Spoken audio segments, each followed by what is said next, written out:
Chair Jada. Okay, well, I'm going to go ahead and call this meeting to order. So welcome and thank you for attending today's meeting of the San Francisco Children and Youth Fund Oversight and Advisory Committee. My name is Jada and I'm the chair of the OAC. We ask that everyone please mute themselves when not speaking to avoid sound interference. If you are a member of the public and would like to speak, just raise your hand and I will call on you for public comment. Well, I or Anthony. Comments are limited to 2 minutes per speaker. So we'll get into the first item on the agenda, which is call to order and roll call. Rebecca, can you please start the roll call? Member Andre Tory. Present. Member Aaron Yen. Present. Chair Jada Curry. Here. Member John Henry. Here, present. Member Julie Roberts Fung. Absent. Member Leslie Simmons.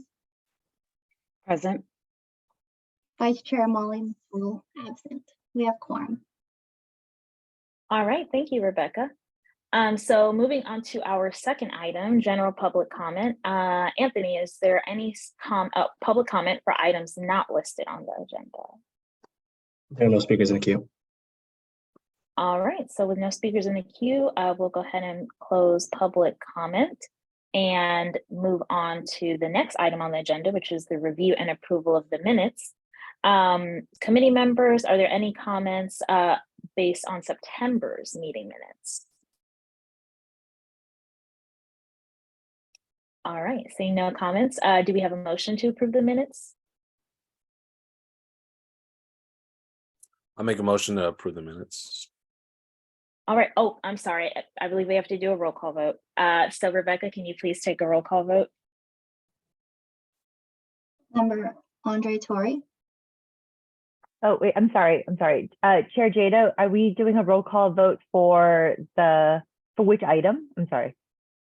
For the approval of the minutes from September. Oh, so we need a second for the approval. Oh, okay. Okay, sorry. So we got, Remember Aaron? Aaron. Yes. And then do we have a second? A second. All right. And then now do we go into a roll call vote or can we bypass that? No, we can do roll call. We Okay, have to. Okay. Okay. So Rebecca, can you take a roll call vote now? Member Andre Tory.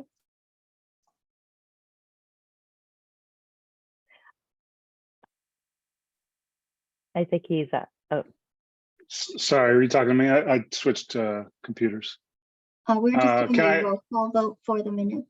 Can I abstain? I haven't got a chance to read them, sorry. Yes. Abstain. Member Aaron Yen. Yes. Chair Jada. Aye. Member John Henry. Aye. Member Leslie Simmons. Aye. The minutes are passed. All right. Anthony, is there any public comment on this item? There are no speakers in the queue. All right, seeing none, public comment is closed. And we can now move on to our fourth agenda item, which is the resolution to allow teleconference meetings. Committee members, do we have a motion to approve?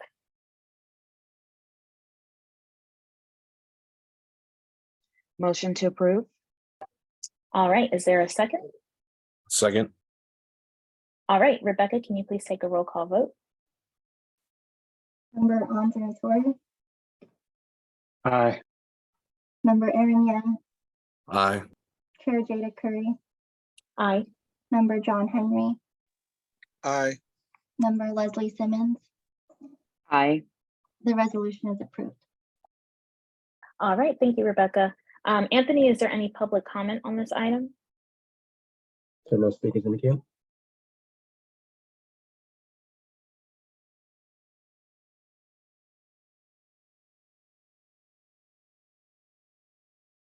You are on mute, Chair Jada. Oh, okay. Let me back up. So we can now move on to item 5, which is the report of the service provider working group. So we'll get started with the meat of our meeting. So the SPWG tri-chairs, I think Madison is already on like the speaking level. I'll hand it over to you all so you can report.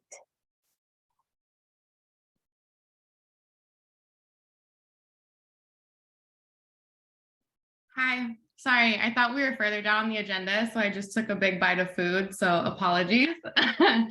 Hi, everyone. I don't think Frederic, oh, it looks like Frederic joined. I think she might be mobile, so she might pop on and say something, maybe not. So we don't have a long update today. It's going to be pretty brief. First off, we just wanted to start by sharing with everyone that we've had a lot of changes in our SPWG leadership. So as you all know, we have our tri-chairs, which is myself, Frederic, and Keon.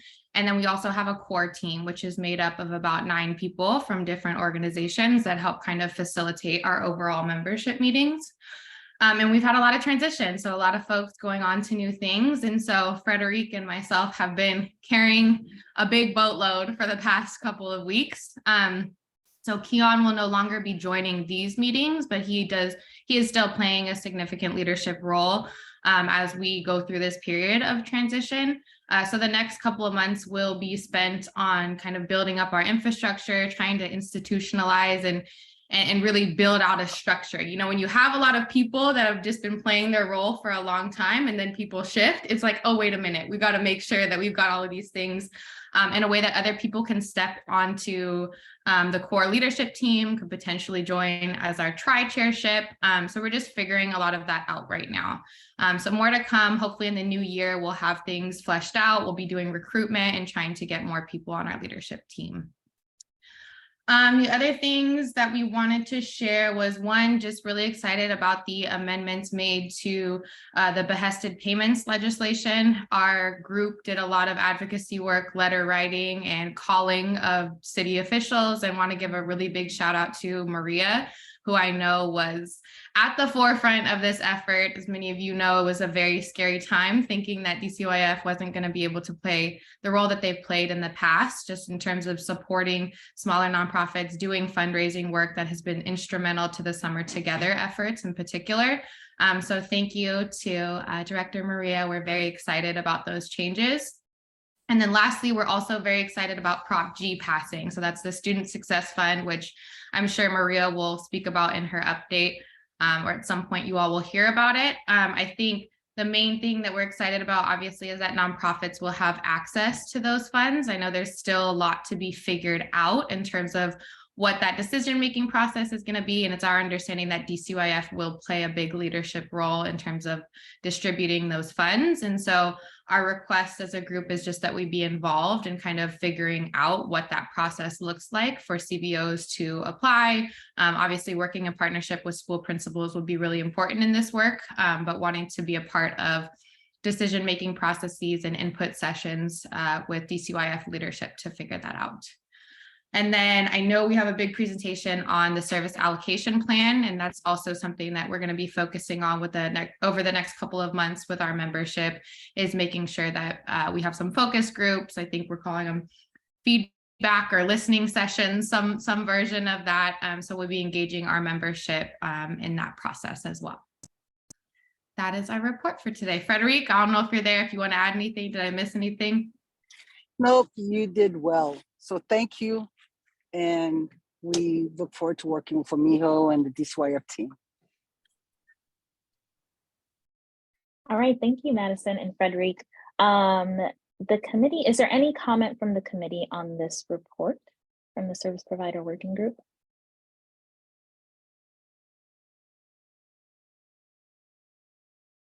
All right, okay, I would just like to say thank you, and I'm pretty sure we're all ramping up and getting ready for the SAP. That'll be a good moment for us to come full circle again, and hopefully in person a little more. Okay, Anthony, is there any public comment on this item? There are no speakers in the queue. Okay, so seeing none, public comment is closed. And I just want to state that I made a mistake. I did push the SPWG report above the SAP report out. So sorry about that, Madison and Frederic. That was my mistake. So now we will move forward to the next item on the agenda, now that we switched the order a little bit. And we'll go ahead and go to the services allocation plan presentation by Amijo. So Amijo, I'll hand it over to you. All right, thank you. Hello, OAC, and welcome, Andre. Not sure if you know that we met before, many years ago, a long time ago. Good to see you again. All right, you. so we have a deck coming up here. All right. So as mentioned, I'm here to do an update on the services allocation plan. And basically that's going to entail two things today. So I'll do just a sort of brief update on where we are in the process while we're getting set up here. And then I will also, and this is really, excuse me, the bulk of the conversation will really be a discussion for you all to really start thinking about what our results mean, what they entail, how we kind of know them when we see them, and to have a discussion about that. I'm not sure what happened to the slides. I can't see them fully. Yeah, here we go. Minor tech issues. Bear Great. with us. I'm trying to press the presentation button, but something on Zoom is blocking it. Give me 1 second. No worries. Well, let me try to fill this space here. So just to give a sense, we have been working very heavily on the allocation plan, and that work has really started with our staff actually, and we've been engaged in it for about a month, a little bit longer than a month actually, and it's really been about trying to get super clear on basically the same thing that you all are going to be doing here, which is what our results are and what they mean. There we go. All right, can we go to the next slide, please? All right, so starting at the top here, so the service allocation plan is DCYF strategic plan for achieving our results. And you can see these results here. Children and youth are supported by nurturing families and communities. Children and youth are physically and emotionally healthy. Children and youth are ready to learn and succeed in school, and youth are ready for college work and productive adulthood. So those are the results that we are striving to achieve actually currently in our current funding cycle and also in the upcoming funding cycle. Now the SAP is also the second deliverable in our three-part planning process. So it's sandwiched in between the community needs assessment and the 5-year RFP. So that basically means that the allocation plan is where we sort of synthesize what we've learned in the CNA about how children, youth, and families are doing in the city and start to turn that into the approaches that we will then implement through our 5-year RFP. Next slide. And so this is a timeline of our process. This is not a super detailed timeline, so I'm going to keep it pretty high level here. But basically, as I mentioned, we are in our internal service area work group planning process right now. That's been going on since October. And that process really is about determining what the approaches are that we want to put in place to achieve our results. Now, overlapping that process is this external partner work group process, which is where we actually are going to be bringing together key departments and folks from SFUSD to actually do some coordination planning for specific services. So that will come slightly overlapping our internal work, but that will come in the beginning of the calendar year of 2023. Now you'll see there's also a couple of compile, align, revise boxes here. And that's really just to indicate that we will need to come back together and kind of take a look at the work that we've done before the partner work group so that we can just make revisions and adjust after we meet with our partners. So we want to make sure we're clear on what it is that we intend to do so we can bring that to the table. And then we want to come back after we've met with our partners and just update and revise our plan to make sure that it really reflects all of the various conversations that we've had. So for the allocation plan, that will occur in the beginning part of the calendar year. And then for the RFP, it'll happen slightly thereafter. Now you'll see on the bottom here, there are multiple milestones, mainly in the form of OAC meetings. And these really represent when we'll come back and give updates about parts of the allocation plan. So the next time we'll be back will be in February. And then in April, we will essentially soft release the plan. We'll preview it at an OAC meeting. And that's to prepare folks for the OAC to actually vote for approval in May. And then in June, the Board of Supervisors will need to vote for approval, assuming that passes. Then we would be able to release our 24 through 29 RFP in July. So that's basically where we're at currently in our process. Next slide. Now, the next thing I want to do and really spend most of the time here with you all today is to talk about what these results mean. And one thing I want to note before we go into this exercise is that it's actually kind of hard.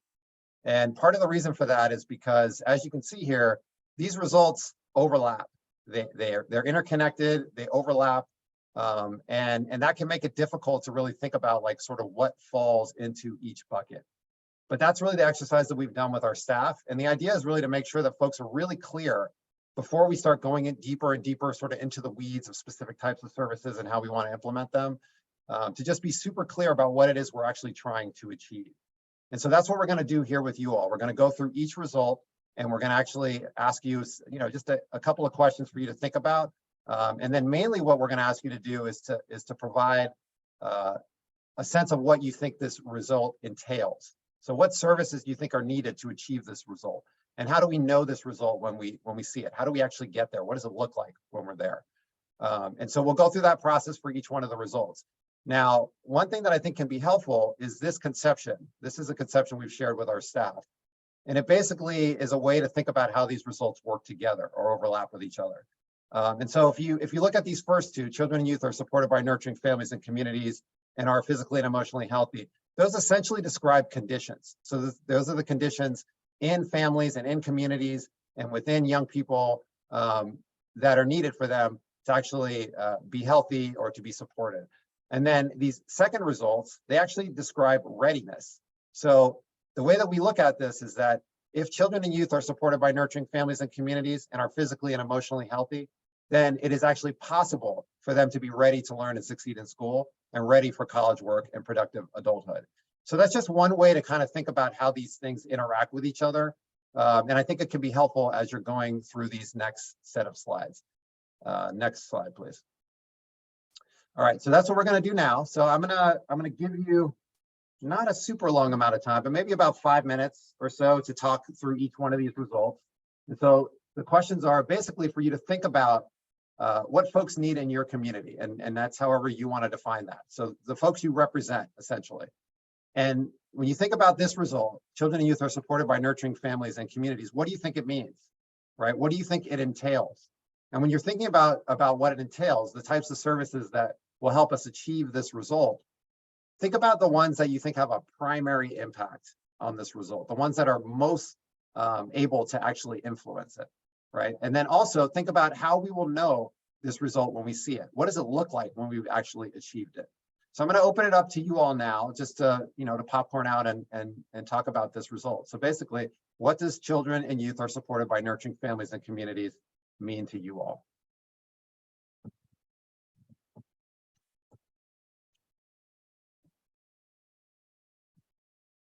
Feel free to jump in.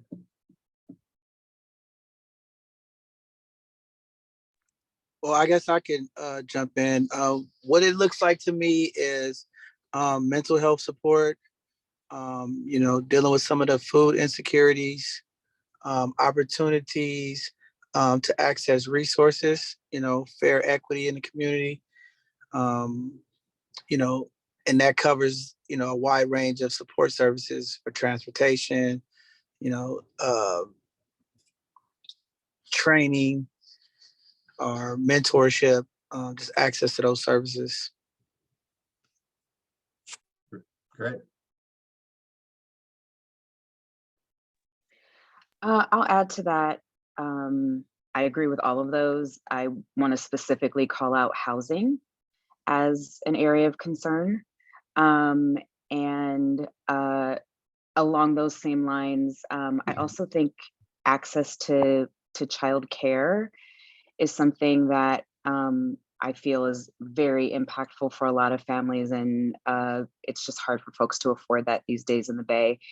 Even if housing is maybe more stable, there's still other trickle-down effects to some of the cost challenges that we have here. Definitely agree. Go ahead, Eric. Yeah, and I'll just add to my fellow members, agreed on all fronts. And I think where DCYF could I think, infuse some programming for families in general. I think, just one result, just one kind of example that I had was, back when we were running a Beacon, we did have this Strengthening Families program. It was an extended hour program past 6 o'clock, but it involved, the entire family unit, whatever that looked like. And so we used funding to feed, provide dinner, provide childcare, and also, just provided family lessons. It was a DPH program, but it allowed the whole family unit to be together to discuss issues and also walk through separately as youth and adults, kind of decision making and how do we embrace each other and our path in our family, however that looked like. And I think DCYF could maybe encourage programming that is similar to that incorporates a whole family unit to be together. And I know that's difficult. I ran a program for that was very difficult to get them all there, but once they were committed, it became an event. It became something they look forward to. So added to everything else my fellow members had said, I just throw that out there. Yeah, thank you. Do other members have thoughts about this result?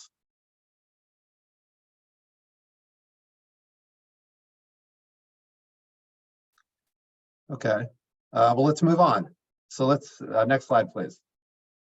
So this is where it starts to get difficult because children and youth are physically and emotionally healthy, overlaps with some of the things that folks mentioned for the first result, which included mental health supports, for example, right? So thinking about this one, what does children and youth are physically and emotionally healthy mean to you all?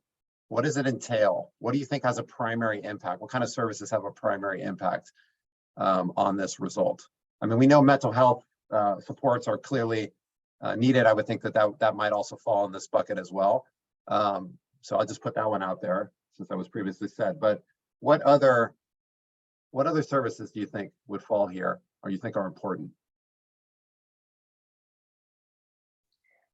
I'll jump in. I think public safety is a big one. If kids are able to feel safe in their communities, they can experience maybe less emotional trauma and perhaps benefit from more physical activity. San Francisco is blessed with parks all over the place. Are they always safe and healthy places for our kids to be is a question. Mm-hmm. Other comments here? Yeah, I think I'll add something that came to mind, like a lot of things that were mentioned with the previous question. Like when I think of this, I think of like a lot of people said housing and especially food insecurity. I imagine that, when a kid shows up to school, that they should be able to sit down and like be in a place where they're ready to learn, they're not coming hungry. And, how can we assist in that if it's like, the programs that exist at school where food is given, or, there's more meals at school, if it's more so out of school. And then housing, I think is a huge concern, as we all know. And with the housing crisis that exists in the city, having children being able to go home to a place where they're safe, they're housed, and they can come to school ready. Mm-hmm. Definitely agree. I would also go ahead, John. Oh, I'm sorry. I was gonna say, also, some of the environmental stuff. I mean, if we have healthy environments, folks and young people could learn. I think it goes back to what the other members said, safety. But I think, we still are dealing with a lot of issues with water and sewage and draining and things of that nature that impacts community. Especially in D10, there's a lot of asthma. So things of that nature. I think when kids have a healthy overall environment, the learning, everything just comes to them, right? And having access to just, some of the kids we work with, we see just don't even have, clean clothes, right? Just having access to be able to wash. The cost of washing is so high now, right? If you don't have a washer and dryer at home. So that type of impact, you can see a difference with young people just being clean, feeling good. Mm-hmm. Yeah. Good, Aaron. Yeah, and I'll just add to my fellow members. I think on a good note, I think DCYF does a lot of this. It's like within it's housed in its programs. And I think one of the things when working with youth, a sign of it is like their ability to be vulnerable with you or express concerns directly with you. And I think a lot of that could look like, affinity groups within your programming, expanding that, what that looks like. I think again, there's a lot of programming, maybe like we have the violence prevention programming and things of that nature. Usually it's after they've already been in the system, they're put into these groups that hopefully help, but maybe we can add preventative measures or calling out funding program to the best way I can describe it is to add expanded affinity groups, because I think when you work with youth, when they feel like they're physically and emotionally safe, they'll let you know, and you have to get to that point to really get them to say that or express that. And that starts with them themselves feeling confident in the support that are in the DCYF programs to be able to do that. So I think our youth identify with a lot of different things now, and I think our programs will know, they're the experts, they will know, but adding program to kind of speak to what these young folks identify with, that maybe will kind of result to them feeling more physically and emotionally safe and healthy by the decisions they make because of the guidance that they're getting from these groups and mentors. Mm-hmm. So kind of like mentorship programming. Mm-hmm. Yeah, I agree with you, Aaron. And I think also, how do we create programming that's really a connection based, right? When we talk about engagement, Mm-hmm. I think a lot of our programming is, back that react to problems. And I think that preventative part is really how do we create programming into that mentorship, but also a connecting point where you can build that relationship, have time to build that relationship to find out what those issues are, and then how to be intentional to set up the defense so it's not just so reactive, we just reacting to stuff. Yeah, that's a great point. Can I just add one more thing? I don't know if DCY, if you guys still do this, but there was funding before for what I think you guys called specialized teen. And I think Jada just mentioned that. I think that call out allowed at the time for CBOs to be more creative with what they programmed in there. So, for instance, we did, silk screening and things of that nature, but it was one part to be creative, but the other part was to allow them to, provide a safe space for them to create, which ultimately kind of became their safe space, became their emotionally safe haven to work with their counselors or work with the teachers to kind of express how they feel and create based off of that. So I think program that you guys have already built into your DCYF, expanding that to work with our community partners and CBOs to see, hey, what are your, you can use this space to kind of be creative in what you program to kind of create this physically and emotional healthy young person, or help with that. Mm-hmm. Sounds like a real strong focus on engagement is really important here, particularly for, just to find ways to connect to young people and use that as a way to sort of, move on to other types of services and things like that. Go ahead, Andre. Yeah, thank you all for having me, by the way. I didn't get to introduce myself, but I'm sure I'll chat with y'all. Something, and I'm still getting familiar, so give me some time to get caught up, but just thinking about parents and elders and mentors and whatnot in these spaces, and their mental health and well-being is huge, right? Because we can create all these other spaces via the grantees and whatnot, but when they go home, and then I hear a lot of that being echoed around in here. So definitely want to lift up who are folks looking up to, and how are we supporting them as well? So, and then mental health, I hear a lot of that. I think I heard creating community, whether it's in the programming or with the other grantees. What else? I heard physical environment. So just echoing a lot of what everybody's already said, but I think that parent piece or the elder mentor piece sounded really huge for me as far as growing up in San Francisco, looking for that in all the wrong ways, right? What else? And just closing, I mean, you all mentioned it already for both the first two result areas, but just closing those gaps that folks have around housing, income, food, schedule, transit, as much as possible. That's just going to be huge for folks to even show up and kind of benefit from other aspects of the programming that y'all do. So a lot of repeating and echoing what everybody's already said very wonderfully. Yeah, thank you for that. And with that, so let's move to the next slide. Next slide, please. All right, so children and youth are ready to learn and succeed in school. So once again, what does this mean? What does it look like? And you know, what are some of the services or approaches, program types that we need to help make children and youth ready to learn and succeed in school?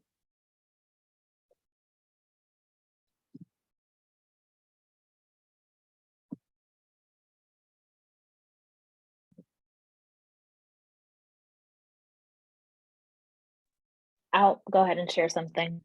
I have a lot of thoughts on this, but like one of the things that not really a direct answer to the question, but something that came to mind for me is just thinking of like my own experience in SFUSD.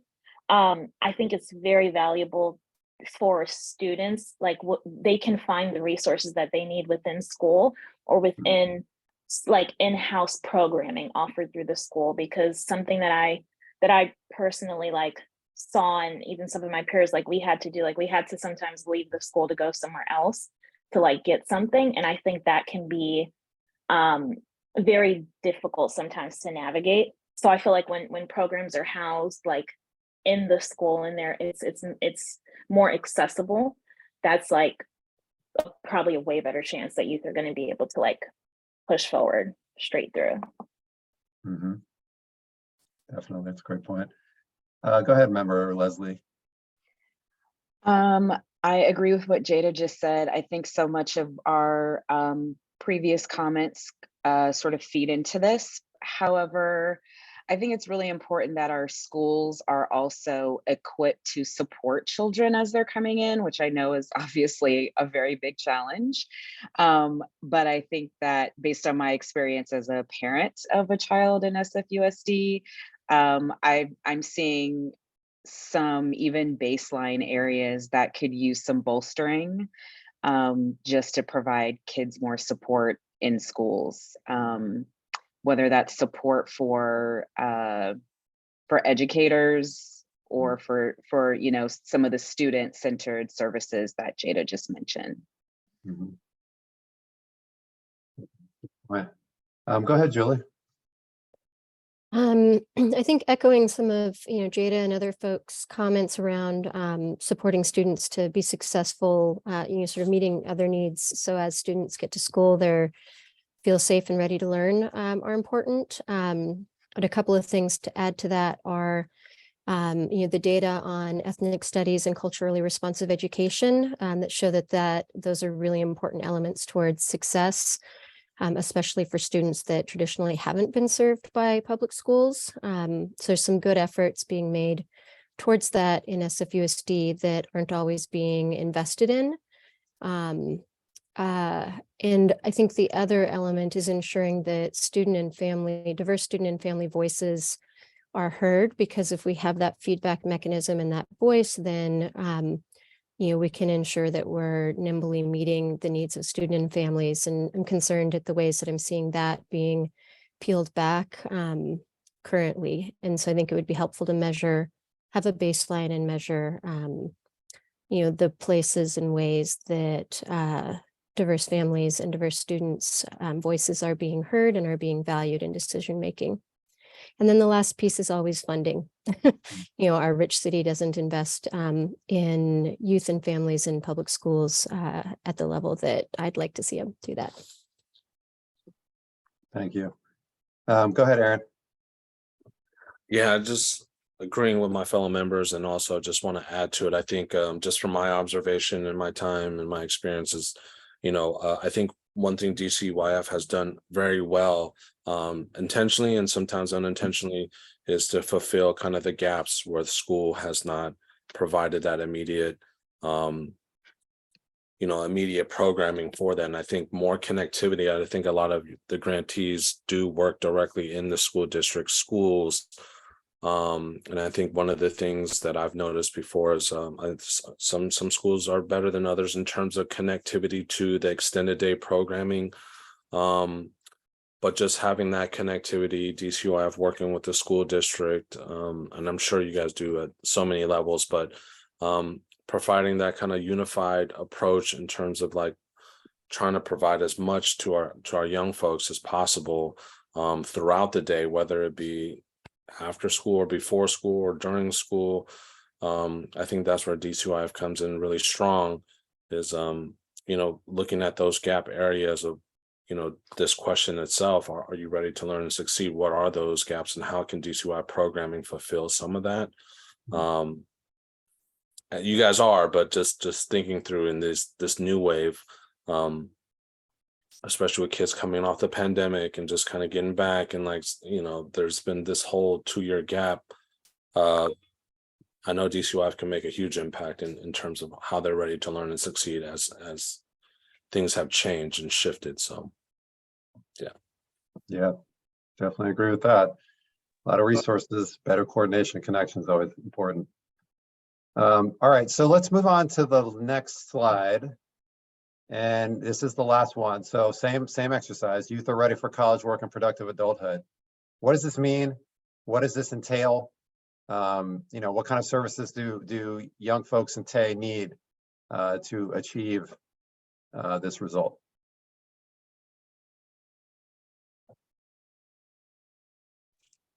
I think the young TAY folks, they need job opportunities or some kind of funding support. A lot of them are distracted because of the families that they live in. So financially, they are impacted. So, I work with a lot of young folks who are trying to help their mom pay bills and things of that nature, which is terrible, but it happens.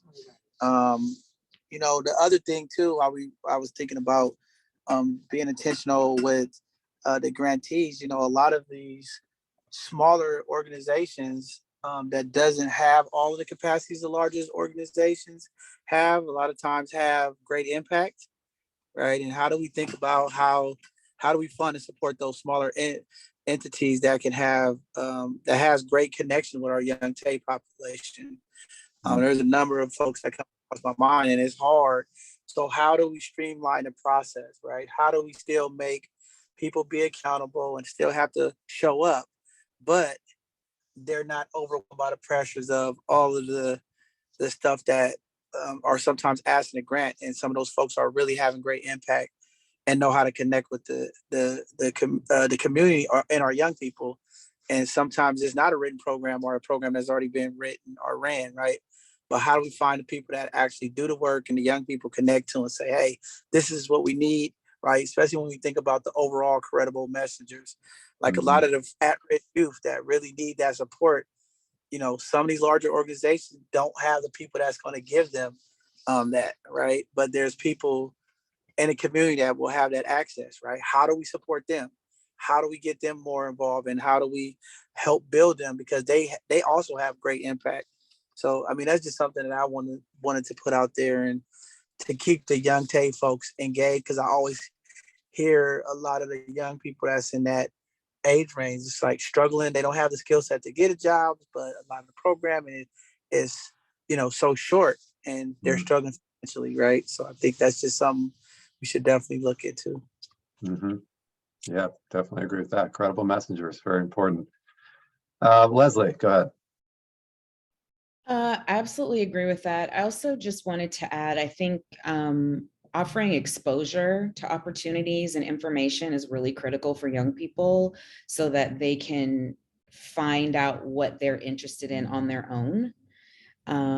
There is so much opportunity in the Bay Area, and I am sometimes surprised at how much of a disconnect there is between folks being aware and able to access all sorts of information and training and opportunities. So I think if there's a space for us to play a role in support programs that do that, I feel like just a little bit of inspiration can sometimes go a long way. If we're thinking about all of the other pieces that we've talked about falling into place, I just feel like that could also be an additional element to consider. Mhm. Yeah, thank you for that. Go ahead, Jada. Yeah, completely agree with what John and Leslie were sharing. And I want to follow up on like what Leslie was saying about exposure. I think that that's so important and critical for Tay, because it's like the age where, you know, it's like, okay, got to figure it out, got to get it together now. But it should really start like ahead of that. It shouldn't be like reaching 12th grade and then like, what do I do? What school do I choose? Stuff like that. And I think about like, again, like my own experience, like I really feel that I was blessed to be a part of like so many different programs, but you know, it made me feel some type of way when I would talk to my peers at different schools and like they've never even heard of these programs. They're like, oh, I wish, you know, that would have been helpful for me to know. So definitely like seeing disparities. And this is something that someone mentioned earlier, like disparities within different schools, definitely different districts, like things like that, I think is really central to. And I feel like it's a big mystery of like, how do we centralize this and, you know, make it equitable for everybody? Because I think it's so essential and so important that I feel like at least high schoolers especially are in at least one career readiness program. They're hooked up with someone, some entity that they can have guidance for to navigate, whether it's college, whether it's work, but just gaining skills. It's such a critical time. Mm-hmm. Yeah, those are all great points. John, go ahead. Sorry, I don't. One more thing I didn't want to take up, but one more thing I wanted to say. I think remember Leslie touched something that I was trying to think about that too. The exposure. When we talk about exposure too, it's how do we get kids access, like Jay was saying, to other things outside of San Francisco, right? It's like we have some phenomenal programs like 100% College Prep and other organizations that are taking kids out of the San Francisco area, giving them exposure to see other things. I'm just a true believer in this. I know with grants and funding there's certain things, but how do we get the kids, right, who maybe not academically achieving at the highest level, right? How do we get that kid that's like in the middle, that doing okay, but could be, you know, making a bad decision? Giving them that exposure to go outside. I mean, I work with a lot of the kids in the juvenile, so it's a little different. But these kids, when I talk to them in the juvenile, they never left out of San Francisco. They never been to Sacramento. They never been in the snow, right? But all of our programming is created to kids who are in high school. And I'm saying we got some kids who like borderline having different issues. If they just had an opportunity to that exposure, or maybe to a different city, a business setting that's outside of what they see normally, like I think that is just such a huge, I mean, I just think that is like what we need, like to give them exposure to believe. Because if you just live in a community, and I know a lot of these kids in D10, if you just see what goes on there all day, your hope is not like, I can get out of this. Right. But if you take a kid to another state, another city, and go, look, here goes some young folks who look like you, and this is what they're doing. Like, that's just a reach. You like, I could do it. You know, they're doing it. So just wanted to see something like that. So I apologize for taking up too much time, but that exposure I think is really beautiful. I just think more of our programs from all of the departments, I'm always saying, what do we do with those kids, right? And right now, especially in the Black community, everything is targeted. Like young Black males don't get any support unless they're on probation, they own some kind of substance, or they truant or having issues in school, right? But where's the other support? I always say it with the young dads, right? Where's the support at for those young teenage fathers that are trying to like figure it out and they on the verge? How do we support them? You know, so that's just what I wanted to throw out there. And I apologize for taking the floor with it. No, we appreciate that. Go ahead, Julie. Feel like there's been a lot of good thoughts shared. Two that I don't think have been hit on that I'll add in are looking at linkages and opportunities with City College. And there's a lot of fuss made about AP classes, but as a City College student, I've really seen the high quality of education there. And I think there's a lot of value in students getting a college experience while they're in high school. And the credits are even cheaper. So I'd like to, I know there is some dual enrollment and some linkage between, K through 12 and City College, but I think we could be doing a lot more, and we could be looking at which neighborhoods and campuses have access to that, and what disparities there might be. And then the other piece is, when I see youth are ready for college work and productive adulthood, and especially thinking about our transitional age youth, I'm thinking not about how we're making our youth ready, but how we're making our city ready to keep our, especially our diverse transitional age youth in the city. So kind of turning the lens on ourselves, what's housing look like? What are we paying? I know we've had lots of conversations within DCYF about like the amazing youth that work for a lot of our community partners. And now we can pay better living wages and or thriving wages, as I heard this week, which is a term I love, and create opportunities to really stabilize the diverse transitional age youth and families who've had such a hard time staying in the city. Yeah, I appreciate that. That's a great point.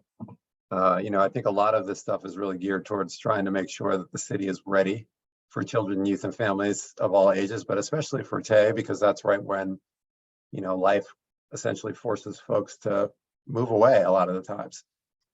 So, I feel like a lot of the stuff that folks have pulled up today in this discussion have really been about trying to create those conditions and programs that are going to keep young people engaged, supported, able to see possibilities and all that, hopefully, so that, they can grow up and contribute to the city and be a part of the city ongoing. Next slide, please. All right, so that's going to take us to the end here, but I appreciate all of the really thoughtful comments from everyone.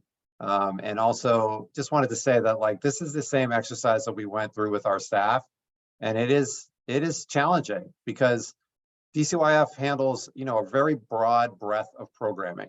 From 0 to 24 means that there's a lot of different things here, and so when we think about any one of these results, it's not just one strand in each one. There are a multitude of strands, and fleshing out and figuring out what we actually need requires us to be really clear on what it is we're trying to achieve. And so that's why we started at this level, really trying to make sure that folks are very grounded. And then the other part of it, which I think is really, really key, is, and it came up in things that folks said here, it's not just DCYF that has an impact on these results. Ultimately, it's a citywide effort, right? So it requires the school district, it requires multiple city departments. And in order for us to be able to coordinate those folks effectively to achieve these results, we have to be really clear on not just what they entail, but what our various lanes are within them. And so that's another layer of this process that we actually have done with our staff, is to really get clear on what the lanes are for DCYF, what the lanes are where we're partnering with other departments, and what are things that are just outside of our lane, but are still important for the result. Because that's the kind of information that we can then bring to these convenings with our partners and start to figure out where do we each kind of contribute to pushing this result forward. So I appreciate your comments and your thinking on it. And really what we're trying to do is to make sure you are grounded in these results just like our staff are, which requires us to kind of spend a little time in the messiness and the overlap and to have these types of conversations. So appreciate your thoughts, and I look forward to coming back to future meetings and having some further discussions about all of this stuff. So thank you. All right, thank you, Miho, and everyone else for all your great input. This was nice for us to think tank together. Anthony, is there any public comment on this item? There are no speakers in the queue. All right, seeing none, public comment is closed. The committee, are there any more last discussions, comments, questions on this item before we move on? Okay. Okay, I see something. Okay, got it. All right, so we can move on now to the report of the OAC chair. So pretty much what I would like to go over with you all now is where we are in the governance work, specifically with the bylaws. So as you all may recall, we called together a meeting of the executive committee in early October. And the purpose of that was to continue our governance work. We gathered to receive input and then facilitate a discussion of the bylaws as they stood at that time. So me and Molly were present, and DCYF staff. So we were able to go through that document, and what is included in your packet today are and highlighted and in green lettering, all of that are the changes that we came up with. And I just want to, assuming that you all had the time to like go through it and look through it, I just want to highlight some of the main changes and the main things that we wanted to focus on that we came out of that meeting with. So we changed like a little bit of the semantics in regards to, I think that's highlighted a lot throughout the document, is the naming of the SPWG. So you'll see a lot of the green markings are about that, changing the names. We wanted to provide more basis for the responsibilities that the chair and the vice chair holds. So that's a pretty hefty section where you can see a lot of highlights and changes made there. So just kind of teasing that out. Oh, thank you for Rebecca. I'm just talking and not even referencing. Okay, and then we also, I believe we talked about ensuring that the OCOF liaison, which is appointed by the mayor, that when they are appointed to DCYF, that they will be a member of the executive committee. That was a talking point that we had that we felt would be important so that we can have a kind of full circle leadership and input. And then we also changed a lot of language around regular meetings. And this is simply to make it, make the language of our bylaws fit with like our current standings. So, you know, where we have the ability to be hybrid, but as you all know, we're meeting online nowadays. So it doesn't make sense to, you know, still have that language that's very tailored to, we are meeting at 1390 Market Street. You know, it's a little bit different now. We have the ability to meet online. We also did a gender neutral language sweep through just of like the whole document. So you'll see, yeah, for example, this the highlight in red, we took out like anything that related to specific gender. So we just said, you know, the chair. So we just made sure to do that. Yeah, and then there were a few other changes about like setting the agenda, just trying to make sure we're utilizing our time effectively when we're in meetings, a little bit of updates around voting and absence. Oh, sorry. Yeah, go ahead. So yeah, how we vote in our meetings. But this, the whole entire purpose of this is just another part of our governance work where we just want to, we want to get through our bylaws, and like we took the time to update it, and we would like to get approval on some of the updates. And as you can see here, this is like standard meeting agenda items. That's another thing we kind of played with just to maximize time and make the flow of meetings a little bit better, a little bit more comfortable also. But yeah, so these were the changes. These are all the changes compiled from that October meeting. And we just wanted to present them all to you, what that whole entire meeting was compiled of, and hopefully move forth with our governance work once we accept these changes. So Rebecca, can you correct me if I'm wrong, but we're taking a vote on basically accepting the changes as is, correct? That's correct. Okay. We did share all of these changes with our city attorney, and she said that we were good to go. If the body approves the changes, then we can vote on it today. Okay, perfect. So is there any committee discussion on this item? Or sorry. I will need to solicit comments from the public first, correct? Okay, got it. Okay, so Anthony, is there any public comment on this item? There are no speakers in the queue. All right, seeing none, public comment is closed. And is there any committee discussion on this item?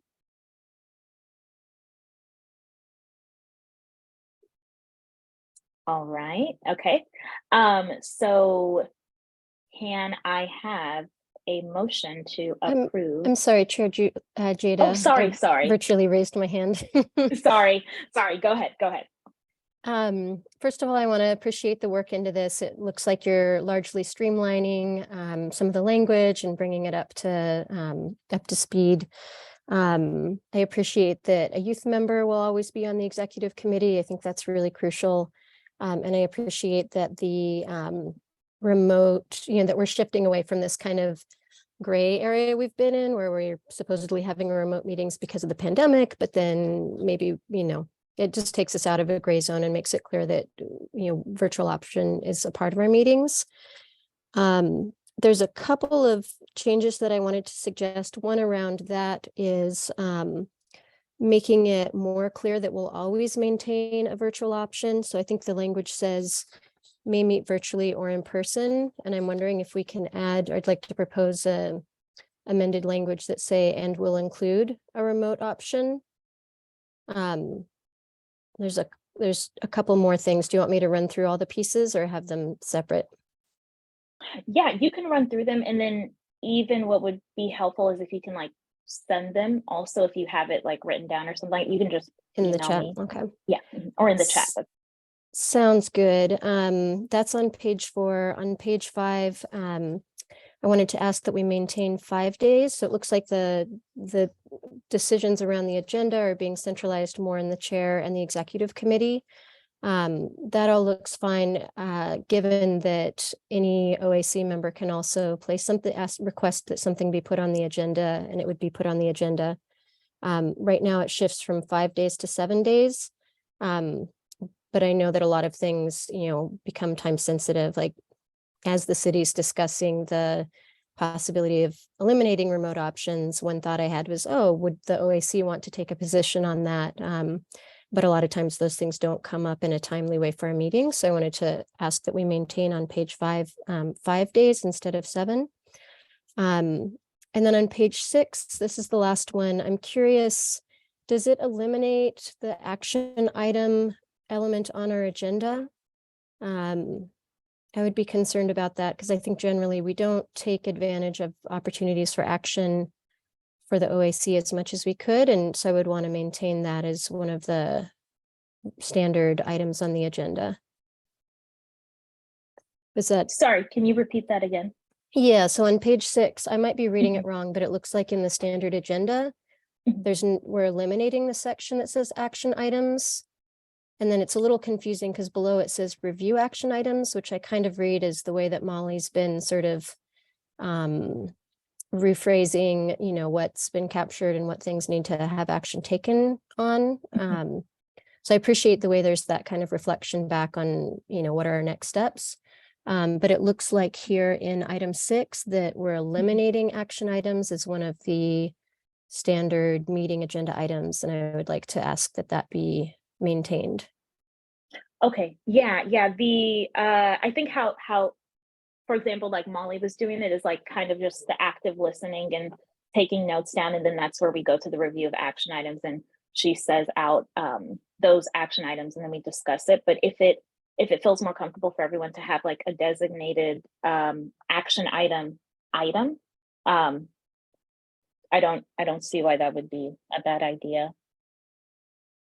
Thank you. I'm going to try to type the specific language into the chat so people can look at it, because I know it's hard to kind of just talk through some of this. Yeah. So through the chair, this is Maria. I think the word action item, which is item number 6 here, I think that's a administrative remnant. Number 6 is connected to report of the service provider working group. And I don't believe that that's ever, there's no such item that's just called action item. It's usually an item, and then you either, it's for discussion or for action. Okay. So I think this is a clerical error. So either Rebecca or Dory can confirm that, but all of our agenda items will say for discussion only or for action, or action is needed. So I do think that this was a remnant, a clerical issue here. Okay, so you're saying number 6 is meant to hold all items that require action? No, I think this is literally a clerical error in cutting and Okay. pasting from something. Okay. Do we have a link to the old bylaws? That might be a place we could clarify. Imagine it's on the website somewhere. It is on the website, and this document is shown in tracked changes to show what was original and what's the addition. So the marked out, the text with the strike through is the part of the original bylaws. So that would mean that there is a item called action items on the standard agenda, and that would be removed if we made this change. In which case I would ask that we maintain the action items designation, just to kind of hold the spirit of this body, being an advisory and oversight body. Even though I hear you, Director Sue, that generally what we do is in our agenda, you mark whether it's a decision or discussion or action. Also, I'd like to note that when action items are requested under each agenda item, we take note of that, and then they are listed under the item, which would be number 9, future agenda items and review of action item, or number 10, sorry, which would be review of action items. So we would mark them in the minutes, and then as well as in agenda item 10, you would have a review of all of them. So I would like to say that it's not that we're removing having a discussion of all the action items, but more so adjusting the placement of that item on the agenda towards the end. Does that make sense? I think it does. It sounds like in practice, we've pulled away from having a section called action items, and we've tried to note on the agenda whether it's action or discussion, but that's not lost. And the addition under director's report of the review of action items is intended to capture and validate any action items that come up, whether there's something that folks voted on or whether it's just sort of an idea that a commitment was made to follow up on, if I'm understanding right. And that all seems good. Okay. Okay. And okay, so I see what you sent in the chat. So thank you, Julie. I'll take a note of that. Okay. Any other committee comments? Sorry, to the chair, in terms of making the telecommuting or the resolution Yeah. conferencing permanent, I unfortunately, because the city is not making this permanent, we can't make it permanent in our bylaws. But once again, I can go back and ask our city attorney if we can say that that is our desire to make it permanent, and if we can reflect that in our bylaws. Right now we like we do every month or every time we meet, we have to actually approve it in order to allow us to do it. So there isn't a blanket approval for us to just have it if we choose it. Okay. Okay, so then to Julie's comment about like amending the language, then technically we can't do that. I can go back and ask the city attorney again if we can say that that is a desire for us to have permanent ability to do that. I just know that last time we had asked for it, they said that we couldn't because this was a temporary allowance for all committee members, for all bodies. Okay. And on that note, I am trying to look through my emails hurriedly to let folks know the information, but the city will be considering the possibility of eliminating public comment and remote participation. It looks like Monday, December 5th at 10 a.m. So if folks do have opinions about that, or generally it's been the sense of the conversations in this body that it's an important access issue to be able to have remote participation.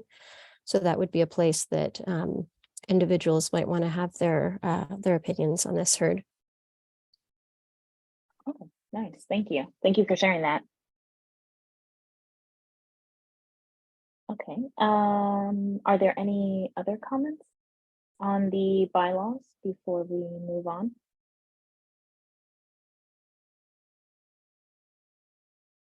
Okay, all right.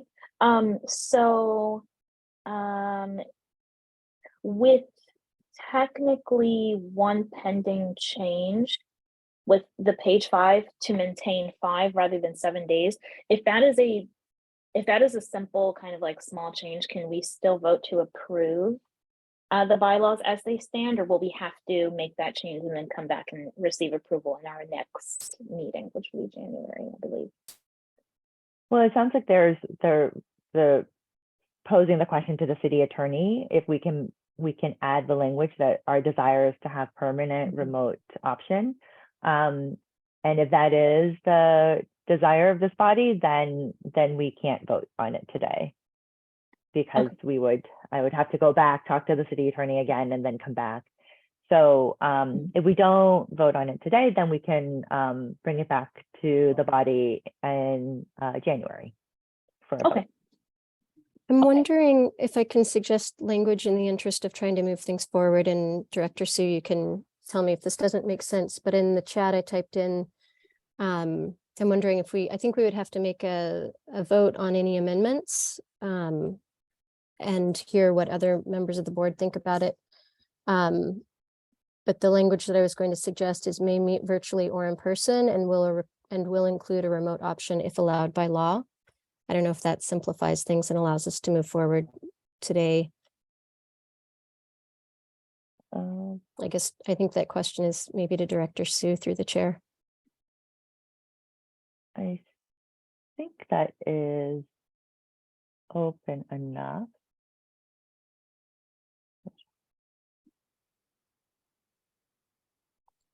Can we hold the vote off until the next meeting? I would like to get some more time to review as well, because I know that I came in September and I got to update my email address with you, Jada. So I need to re-review that. So if we can hold off that'd be great. Okay, so we'll put a pin in the bylaws.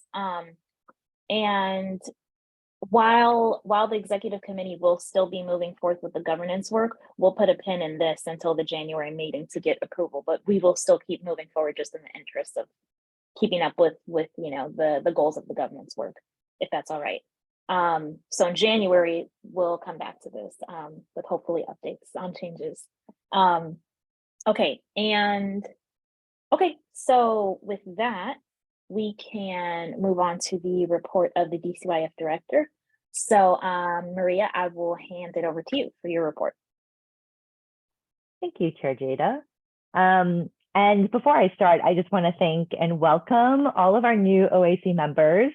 Thank you so much for such a great discussion earlier. And thank you to Amiho for, of course, leading the discussion. But it was something that we've taken our staff through many much longer meeting sessions and many meetings.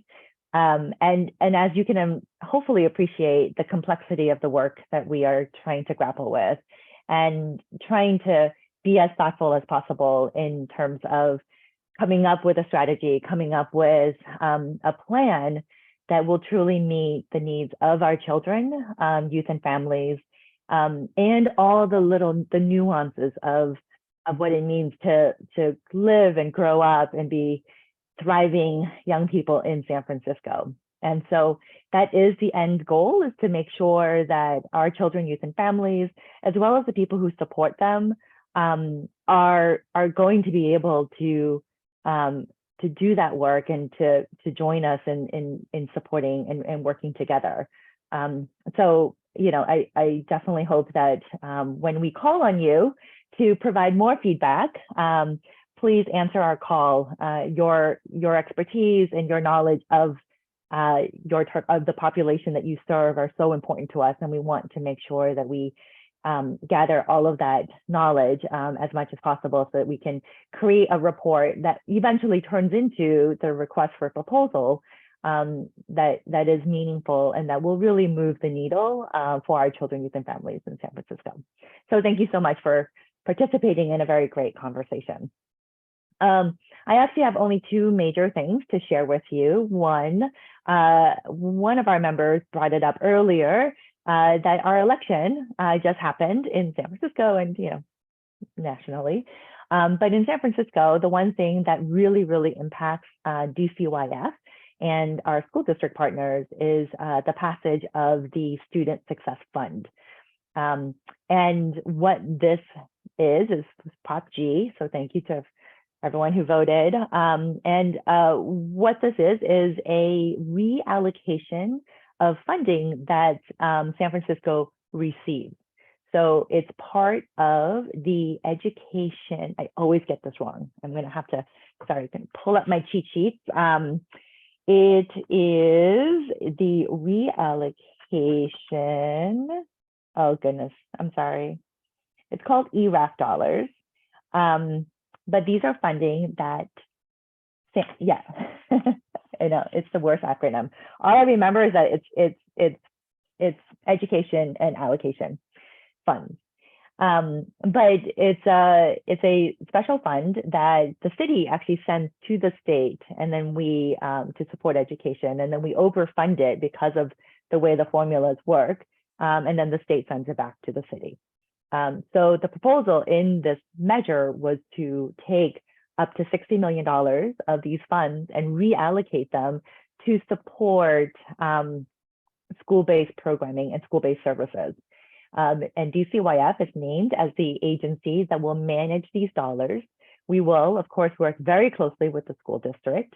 In fact, the superintendent and I have already started conversations around how to make the application process for these funds as streamlined and as simple as possible.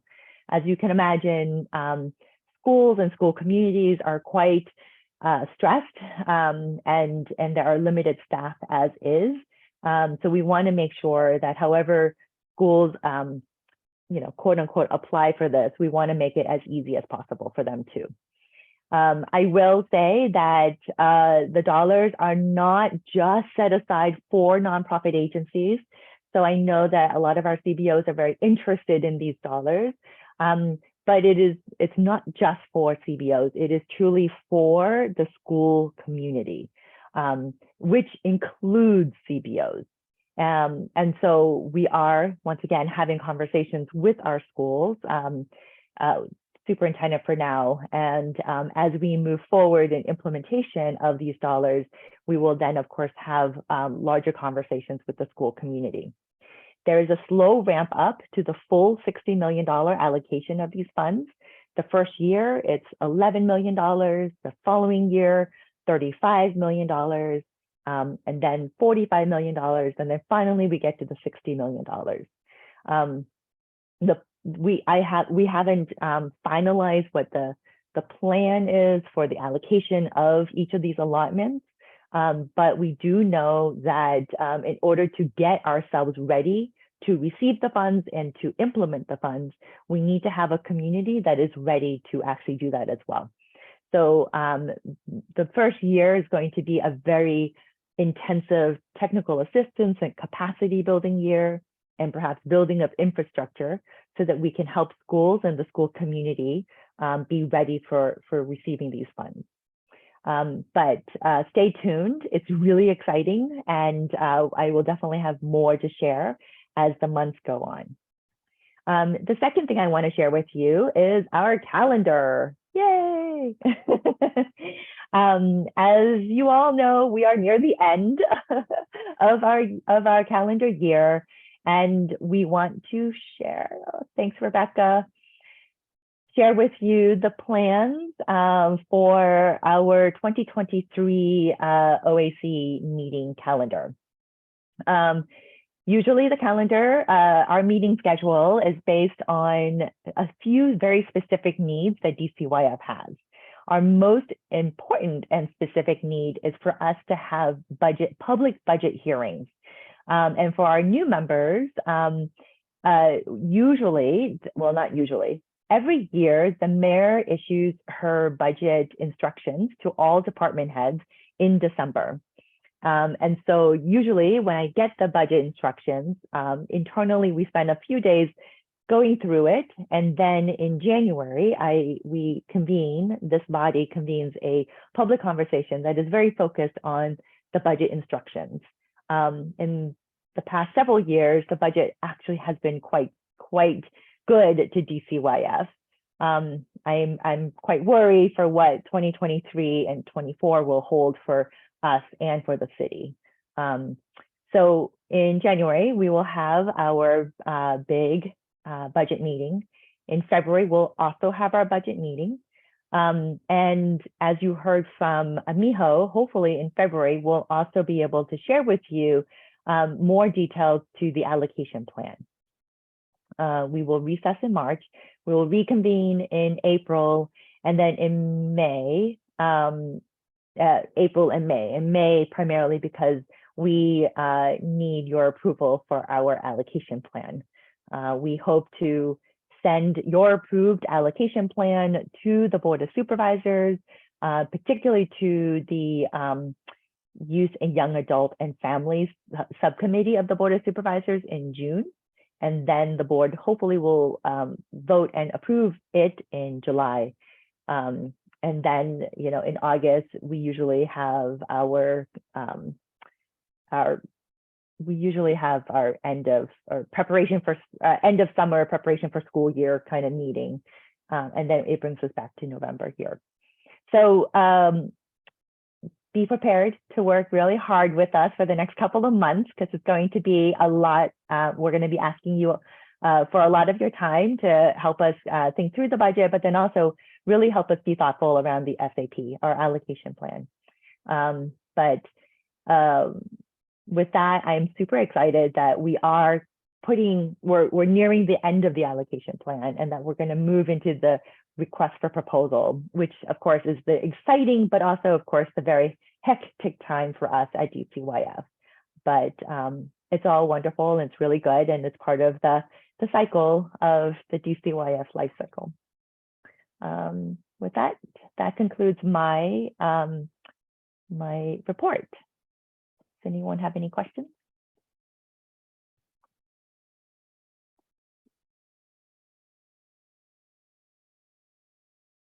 All right.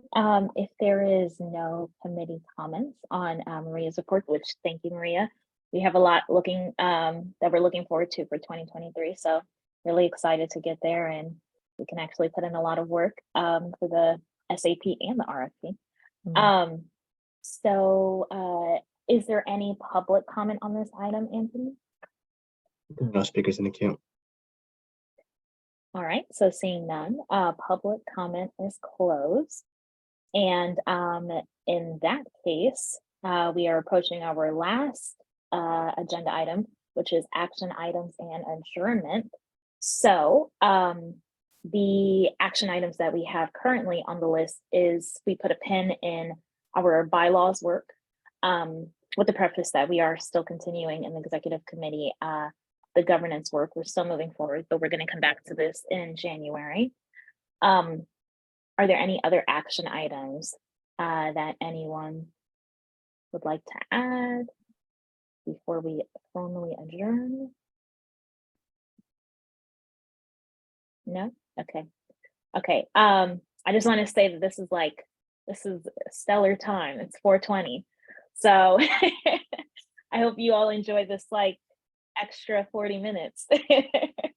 So thank you all. This meeting is adjourned. We do not have to call for a formal vote, correct, to adjourn? Correct. Okay. Nice. Okay, so this meeting is adjourned at 4:20 p.m. Have a good Monday, everyone. I hope you're all well through the holidays, and we will see each other in January. So see you in next year. Bye, guys. Thanks.